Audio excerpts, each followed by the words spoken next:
تو اس وقت بھی اس کے کچھ عرصے بعد تک بھی وہاں پہ سیلاب ہی سب سے بڑی ایک اس کی خبر ہوتی تھی. اس کے علاوہ ہم بنگلہ دیش یا مشرقی پاکستان کے بارے میں جانتے ہی نہیں تھے کہ وہاں پہ اور بھی کچھ ہوتا ہے یا نہیں ہوتا سوائے سیلاب آنے کے. اب انہوں نے وہاں پہ سیلاب کنٹرول کر لیے ہوئے، حالانکہ ان کے پاس بہت زیادہ وسائل نہیں ہیں. تو ایک اچھی پلاننگ اور لانگ ٹرم پلاننگ کے ذریعے یہ سب کچھ ہو سکتا ہے. اچھا ثقلین صاحب یہ بتائیے کہ یہ ایک اصطلاح استعمال ہو رہی ہے کلاؤڈ برسٹ کی. یہ کلاؤڈ برسٹ کیا ہوتا ہے؟ اور ہم اردو زبان میں یہ کلاؤڈ برسٹ کا ترجمہ کر رہے ہیں بادل پھٹنے کے طور پہ. تو کیا آپ ایک لنگوسٹک کے طور پہ یہ سمجھتے ہیں کہ یہ ترجمہ درست ہے کہ بادل پھٹتا ہے؟ اور یہ کلاؤڈ برسٹ ہوتا کیا ہے؟ تھوڑی سی اس کے بارے میں بھی تفصیل بتائیے ناظرین کو. دیکھیے، کلاؤڈ برسٹنگ جو ہے یہ ایک فینومینا یہ ہے کہ عام طور پہ جب بادل جو ہیں جن میں پانی موئسٹ ہوتا ہے اور یہ جب کہیں جا کے برستے تو ان میں سے ہلکا پانی نکلنا شروع ہوتا ہے، جو کہ اگر نیچے دباؤ زیادہ ہے اور ٹھنڈک زیادہ ہے تو یہ برف میں بھی تبدیل ہو سکتے ہیں. اور اگر موسم گرم ہے ذرا سا اور ویسا پریشرز نہیں ہیں، کیونکہ ایئر پریشر موسم علاقہ خطہ اس کے لحاظ سے یہ سنو فالنگ میں بدل جاتے ہیں یا بارش کے قطروں میں بدل جاتے ہیں. یہ تو ایک نارمل طریقہ ہوتا ہے. لیکن کلاؤڈ برسٹنگ کوئی نیا فینومینا نہیں ہے کہ آج ہوا ہے، یہ پہلے بھی ہوتا رہا ہے اور صدیوں سے شاید ہوتا رہا ہے، لیکن حالات بدلتے رہتے ان کے مطابق ہوتا ہے. کبھی زیادہ پانی بادلوں میں آ گیا اور وہاں پہ ان کو نیچے ایسی حدت ملی گرمی کی کہ جس سے وہ پانی جو ہے ہلکا اپنے مناسب رفتار سے ٹپکنے کی بجائے ایک دم سے کھل جاتا ہے. اس قسم کے جو بادل ہوتے ہیں جب ان کو یا تو موسم کی حدت مختلف ملتی ہے یا سامنے ٹکراؤ کسی اور پہاڑی سے ہو جاتا ہے یا کسی اونچی جگہ سے ہو جاتا ہے یا کوئی راستے میں ان کو فرض کے درخت ملنے چاہیے تھے وہ نہیں ملے، تو ان کے نتیجے میں ان کے بیہیویئر میں ایک تبدیلی آ جاتی ہے. یہ سب نیچرل چیزیں ہیں. جو ایسا فینومینا ہوتا ہے جس میں لوگ کھڑے نہیں ہو سکتے اس بارش کے قطروں کو، یعنی قطرے نہیں رہتے، پھر یہ بہت ایک سمجھے کہ پرنالے سے ٹوٹ گئے ہوئے اس طرح کی حالت ہو جاتی ہے. تو یہ ایک فینومینا ہو رہا ہے اور یہ کوئی نیا نہیں ہے، لیکن اب ذرا زیادہ ہو رہا ہے. اچھا ثقلین صاحب، جیسا کہ آپ نے بتایا، ہم نے بھی بچپن میں یہی پڑھا کہ مونسون کے بادل خلیج بنگال سے اٹھتے ہیں، بنگلہ دیش اور بھارت میں برستے برستے پھر پاکستان میں داخل ہوتے ہیں. لیکن مجھے یاد پڑتا ہے ہم نے یہ بھی پڑھا کہ جہلم کے قریب جا کے یہ سسٹم کمزور پڑنا شروع ہو جاتا تھا. لیکن اس دفعہ KPK کے اندر اور پچھلے کچھ سالوں سے ہم یہ دیکھ رہے ہیں کہ یہ پیٹرن جو ہے وہ ہائے جا رہا ہے کہ نارتھ میں یہ سسٹم بہت زیادہ تباہیاں لے کے آتا ہے. ویسے تو اس کو تباہی نہیں کہنا چاہیے، پانی تو جتنا آئے اتنا اچھا ہے، زمین کے لیے بھی اچھا ہے، انسان کے لیے بھی اچھا ہے. لیکن یہ کہ یہ سسٹم کمزور نہیں پڑ رہا. اور ہمیں تو اب محکمہ موسمیات یہ رپورٹ کر رہا ہے کہ بلوچستان کے بھی کچھ علاقوں کے اندر جو ہے وہ مونسون جو ہے وہ اپنا، جس کو آپ نے لفظ استعمال کیا اور بالکل ریلیونٹ لفظ استعمال کیا، کہ قہر ڈھاتا ہے. تو یہ مطلب کیسے ہوگا؟ اتنی تیزی سے تو درخت بھی نہیں لگائے جا سکتے، اور ظاہر ہے جو چیڑ کے درخت جس طرح سے انہوں نے کاٹے ہیں تو وہ تو بڑا ٹائم لیتے ہیں وہ درخت لگانے میں. تو اس کا کوئی فوری حل بھی ہو سکتا ہے؟ فوری حل، دیکھیے فوری حل جو قدرتی نظام ہوتے اس کے فوری حل نہیں ہوتے، اس کی پوری منصوبہ بندی کی جاتی ہے. ابھی آپ کے سامنے تو صرف یہ ہے نا جو ناردرن ایریاز میں ہوا ہے، شمالی علاقہ جات میں، اور یہ خیبر پختونخوا میں ہوا ہے، یا ابھی تو ہمیں گلگت وغیرہ کی خبریں کم آ رہی ہیں، وہاں بھی ہوا ہے اس طرح کی. لیکن کلاؤڈ برسٹ نہیں ہوا، لیکن رینز وہاں بھی ہوتی ہے، سیلاب وہاں بھی آتے ہیں. اور پہاڑی علاقوں میں جو سیلاب آتے ہیں تو ان کا ریلا جو ہوتا ہے وہ بہت طاقتور ہوتا ہے، بہت ہی طاقتور ہوتا ہے، کیونکہ اونچائی سے بڑی تیزی کے ساتھ پانی نیچے کی طرف آ رہا ہوتا ہے اور اس کے راستے میں جو آتا ہے وہ بہہ جاتا ہے اور بلکہ تباہ ہو جاتا ہے، اریز ہو جاتا ہے. لیکن میدانی علاقوں میں جب پانی کا ریلا آتا ہے تو اس میں یہ ہوتا ہے کہ وہ ڈوبتے ہیں، اور ڈوبنے کے نتیجے میں جو بھی چیزیں ہوتی ہیں یا تباہ ہوتی ہیں وہ ہوتی ہیں.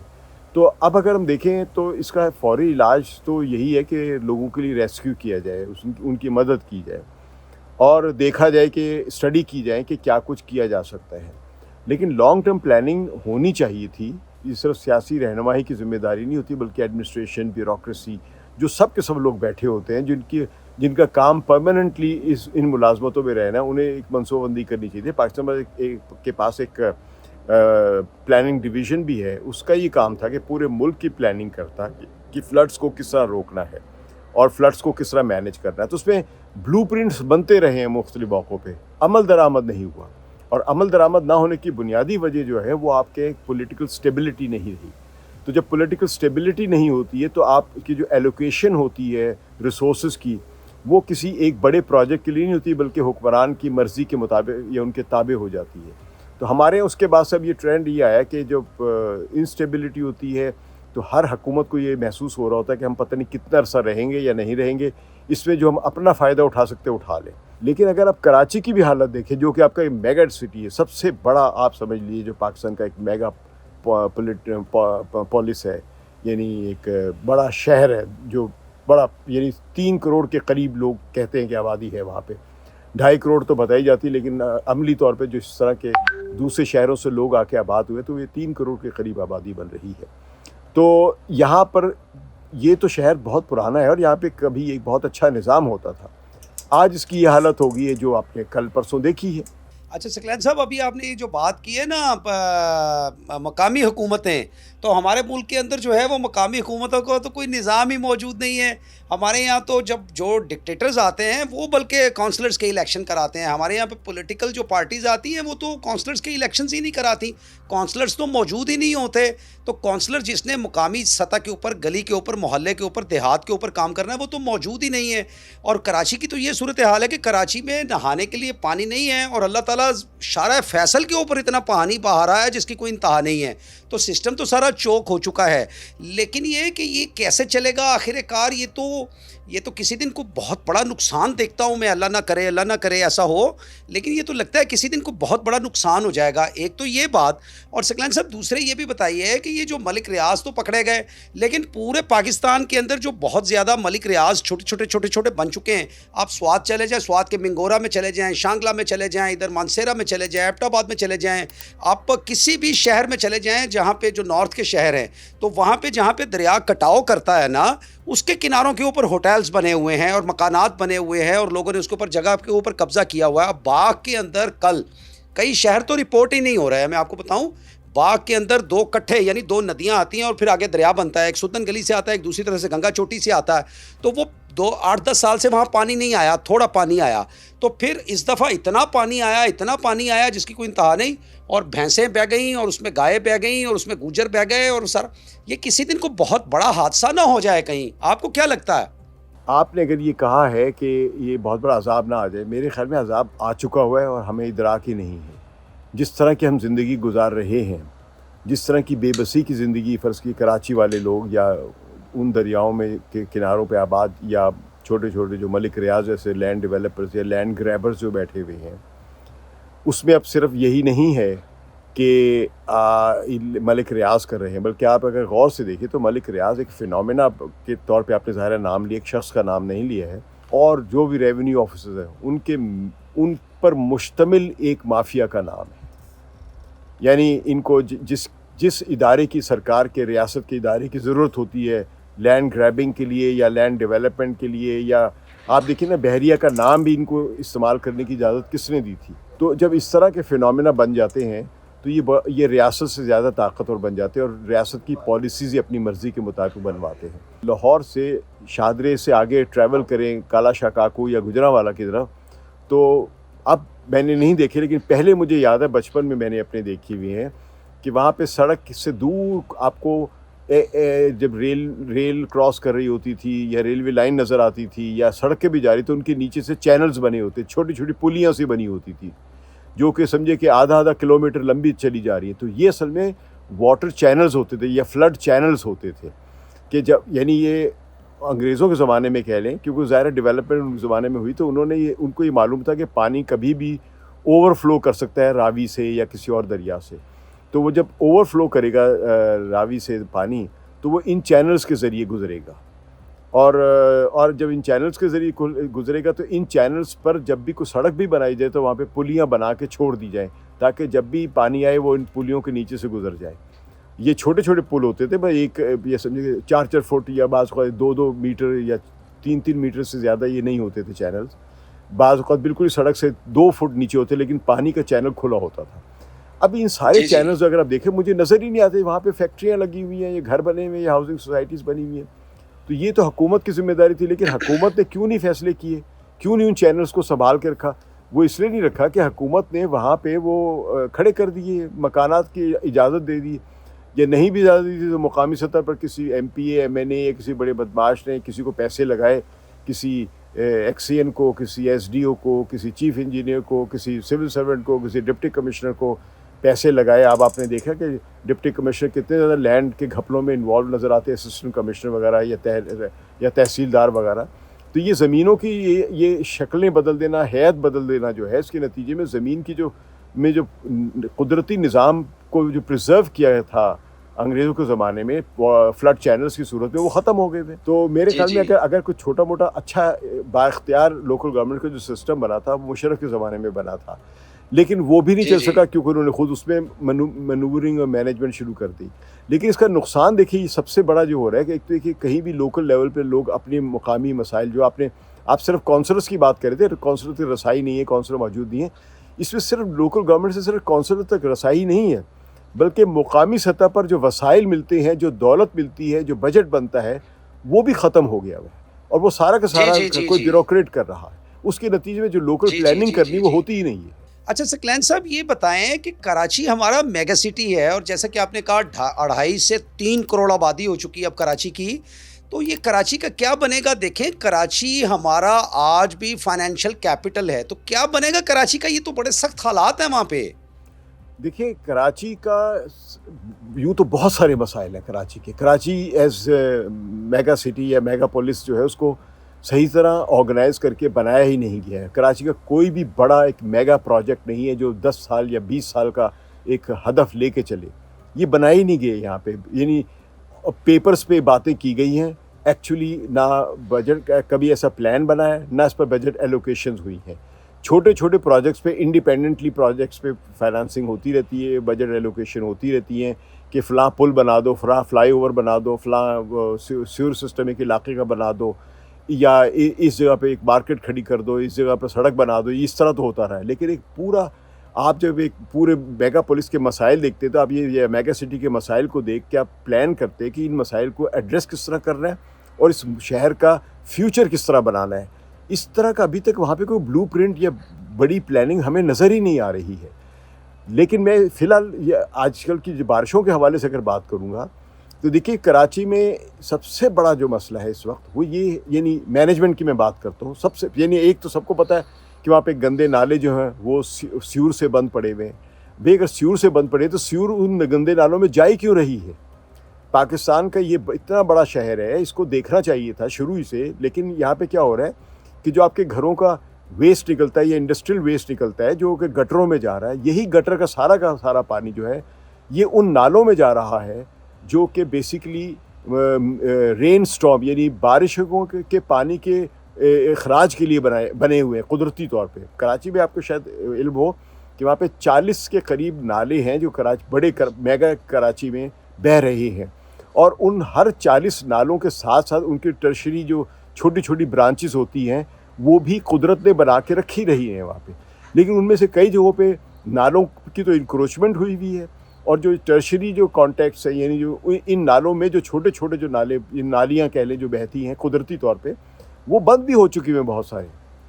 تو نتیجہ یہ ہے کہ جب بارش کا پانی آتا ہے تو ایک تو ان نالوں میں جانے میں آسانی نہیں ہوتی ان کی. دوسرا یہ کہ اپنی طرف پتہ نہیں کسی انجینئر نے سوچا تھا جو کہ پرانا سسٹم تھا جب آبادی بھی زیادہ نہیں ہوتی تھی اور بہت یعنی سمجھے کہ کراچی میں ہارڈلی 10 لاکھ بھی آبادی نہیں تھی ایک زمانے میں. تو وہ ایک نظام یہ تھا کہ جو سیور سسٹم کا پانی تھا اسی کو نالوں میں ڈال دیا جاتا تھا. لیکن اب وہاں پہ اتنی 3 کروڑ کے قریب, آپ 3 کروڑ نہ بھی مانیں 2.5 کروڑ کے قریب لوگوں کا جب ویسٹ جو نکل رہا ہے وہ ان گٹروں میں جب جا رہا ہے تو گٹروں سے نکل کے نالوں میں گر رہا ہے.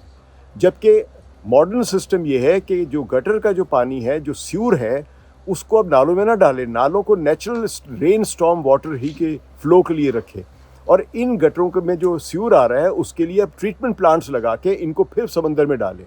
تو اس وقت آپ نہ صرف یہ کہ اپنے نالے گندے کر رہے ہیں, نالے بند کر رہے ہیں, ان پہ انکروچمنٹ ہو رہی ہے, ان میں بلاکیج بھی آ رہا ہے. کیونکہ سیور سسٹم میں جب پانی نالوں میں جاتا ہے تو نالوں میں تو عام طور پہ رین سٹارم آتا ہے, وہ صاف پانی ہوتا ہے, بہتر پانی ہوتا ہے. جب سے سیور جا رہا ہے تو سیور میں پلاسٹک بھی ہے, گند ولا بھی ہے, اور وہ ایک تھک واٹر ہوتا ہے, وہ بلاکیج پیدا کر دیتا ہے. اس بلاکیج کے نتیجے پانی شہر میں ٹھہر جاتا ہے. تو ایک تو یہ لانگ ٹرم پلاننگ جو ہے یہ آسان کام نہیں جو میں عرض کروں آپ سے کہ یہ سیور واٹر کو الگ اس سسٹم اس کا فلو رکھا جائے جو کہ گندے نالوں میں یا جن کو گندا نالا کہہ رہی ہے یہ نالے تھے, یہ برساتی نالے تھے, یہ گندے نالے نہیں تھے. جی جی جی جی جی جی جی جی تو ان کو محفوظ کرنا چاہیے. اب اس کو محفوظ کرنے کے لیے آپ کو جو بجٹ چاہیے ہے وہ کوئی سمجھ لیے کہ 1 ٹریلین روپیز یا تقریباً سمجھ لیے کہ 2.5 ارب ڈالرز چاہیے آپ کو. تو یہ تو ہو گیا بجٹ کی صورت. لیکن اس سے بڑی اہم آپ دیکھیے کراچی کے ساتھ ظلم ہے یہ میرے خیال میں کہ کراچی میں اب یہ آپ نے دیکھا نا پانی ہے, یہ سیور واٹر ہے یا فلڈ واٹر ہے یا رین سٹارم واٹر ہے یا واٹر ملنے کا جو نظام ہے, اس کے لیے 5 ادارے سے زیادہ ہے وہاں پہ کام کر رہے ہیں اور ان میں سے کوئی یونیفائڈ نہیں ہے, کوئی فریگمنٹیشن اتنی زیادہ ہے. ایک KWSB ہے, کراچی واٹر سپلائی بورڈ ہے, ایک KDA کبھی ہوتی تھی, اب اس کو بالکل ایک ڈیڈ آرگنائزیشن بنا دیا گیا ہے. ایک KMC ہے, کراچی میٹروپولیٹن کارپوریشن جو ہے, جس میں کچھ الیکٹڈ ہیں, ان کے پاس اختیارات نہیں ہیں. پھر ایک DHA ہے, پھر ایک کنٹونمنٹ بورڈ ہے, ٹھیک ہے. پھر اس طرح کی جو مختلف آرگنائزیشنز ہیں یہ بظاہر سب ایک ہی کام کر رہے ہیں یا کرنا چاہیے ان کو, لیکن کوئی یونیفائڈ آرگنائزیشن نہیں ہے. اور KWSB یعنی کراچی واٹر سپلائی بورڈ کی ناکامی کا حد یہ دیکھ لیں کہ کراچی کو پانی کیا مل رہا ہے, یہ اس وقت مینیج کر رہے ہیں واٹر مافیا کو, ٹینکر مافیا کو. یعنی ٹینکر مافیا کو سارا پانی جو مل رہا ہے وہ مل کہاں سے رہا ہے, جو آگے لوگوں کے گھروں میں بھیج رہے ہیں وہ KWSB سے مل رہا ہے. کیونکہ KWSB پانی جو ہے وہ کوئی کنجر لیک یا ہب ڈیم سے نہیں لا رہے ہیں, وہ یہی پانی ہے جو KWSB کو مل رہا ہے. وہ پانی جو ہے وہ ٹینکر مافیا کو بھیج دیتے, جس کا مطلب KWSB بھی پیسے کھا رہی ہے. تو یہ سب جگہ کوئی نہ کوئی پیسے کھا رہا ہے. پھر یہ گھروں کے بنانے کی جو منظوری ہے, یہ کون سا ادارہ ہے؟ یہ سندھ کا ہاؤس بلڈنگ ریگولیشن کر رہا ہے. تو یہ سب مل کے کراچی کو نوچ کے کھا رہے ہیں اپنے پیسے بنانے کے لیے, لیکن مل کے کراچی کو بنانے کی کوشش نہیں کر رہے ہیں. تو اس میں بنیادی طور پہ تو جو ظاہر 2.5 بلین جو ڈالرز ہیں اتنے ایک دم سے تو نہیں آئیں گے, لیکن آ سکتے ہیں. یہ نہیں کہہ سکتے, میں کہوں گا کہ یہ ناممکن ہے, کیونکہ کراچی جیسا کہ فائنینشیل ہب ہے, آج اگر یہ بہتر حالات میں چلنا شروع ہو جائے تو اتنا ریونیو جنریٹ کر سکتا ہے کہ 2.5 ارب بھی بڑے آرام سے ادا کر دے گا. لیکن اب پہلے ابتدا تو کرے نا, وہ ادارے مضبوط کرے. اور اداروں میں سب سے پہلے یہ کہ کراچی کو رن کرنے کے لیے ایک ادارہ بنائے, ایک ادارہ, اور وہ سیاسی لوگ نہیں بننے دیں گے. کیونکہ اب سیاستدانوں کو خطرہ یہ ہے, خاص طور پہ کیونکہ سندھ اور کراچی کی جو تقسیم ہے یہ پاکستان کی پوری سیاست کو کھا رہی ہے. اس کے نتیجے میں سندھ کا جو وڈیرا ہے, جاگیردار ہے, جو بھی ہے وہ ہمیں ایک سندھی نیشنلزم کو خوف یہ کہ کراچی ہمارے ہاتھ سے نکل رہا ہے, تو وہ کراچی کو قابو کرنا چاہ رہے ہیں. حالانکہ یہاں پہ قابو اس طرح نہیں ہوگا کہ ان کے اداروں کو توڑ دیا جائے یا ان پر قبضہ کر لیا جائے. کراچی اسی طرح قابو ہوگا کہ اس کو ڈیولپ کریں گے. جب ڈیولپ کریں گے تو اس میں اس سے دولت بڑھے گی, اور وہ دولت سندھ میں بھی جائے گی, ملک میں بھی جائے گی.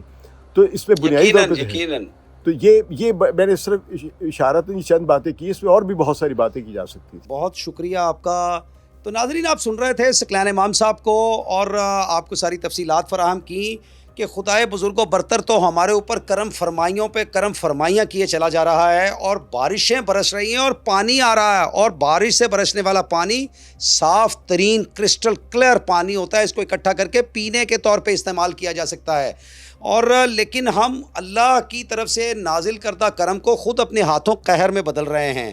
اصل میں مقامی حکومتوں کا قیام ضروری ہے, ٹمبر مافیا اور لینڈ مافیا کے خلاف کارروائی ضروری ہے, اسی طرح شجر کاری کی پالیسی کو اختیار کیا جانا ضروری ہے, اور کراچی کے لیے, خصوصاً کراچی کے لیے ایک میگا پلان کی ضرورت ہے. اور 30 سے 40 سال لگیں گے اب ہمیں, 30 سے 40 سال, تاکہ ہم اس سارے مسئلے میں سے باہر نکل سکیں.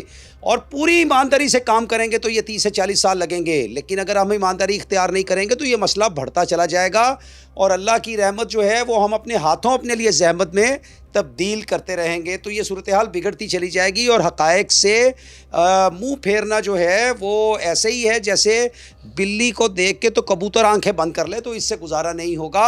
ہمیں ملک کو بچانا ہے اور ملک میں رہنے والوں کو بچانا ہے, تو اس کے لیے ہمیں کوئی مربوط پالیسیز اختیار کرنے کی ضرورت ہے, ورنہ رحمت جو ہے وہ زحمت میں بدلتی رہے گی, اور یہ ہمارے ہاتھوں ہو رہا ہے, اور ان کوتاہیوں کے ہم خود قصوروار ہیں اور کوئی قصوروار نہیں ہے. اسی کے ساتھ اجازت دیجیے, اپنے رد عمل کا ضرور اظہار کیجیے گا, کامنٹ سیکشن میں اپنی رائے ضرور دیجیے گا. پھر ملاقات ہوگی. اللہ حافظ.